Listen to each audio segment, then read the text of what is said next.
असल ॻाल्हि इहा आहे त असां जंहिं टुकरी धरती ते रहूं था, इन सिंध धरती जे बारे में असांजे पंचनि पाक छा फरमायो आहे।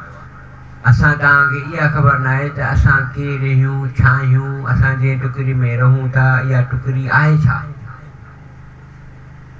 हिन टुकरी जे बारे में मदनी सरकार जो आहे कौल आहे, फरमान आहे त अॼु मूंखे सिंध धरती जी थधिड़ी हीर थी अचे।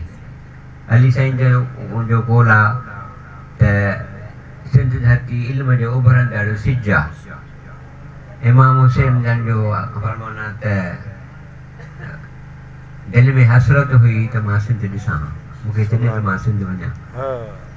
हाणे पंचनि पाक जी शाहिदी आहे, इन्हनि ॻाल्हियुनि खे ज़हन में रखी करे असां हिन पंहिंजे टुकरी जी अहमियत ऐं असां पंहिंजी अहमियत खे सम्झूं। सिंधी माण्हू मदनी सरकार सां मिलिया, हे सलवार कमीज़ खे पसंदि कयूं, अजरक माना पातऊं, इन खां वधीक बि असांजी कहिड़ी ख़ुशकिस्मती आहे। सॼी दुनिया काइनात जेकॾहिं असां हिनखे चऊं त भाई इहा जन्नत जी टुकड़ी आहे त उहा ॻाल्हि घटि कान्हे। छो त सॼी दुनिया में तव्हां जेके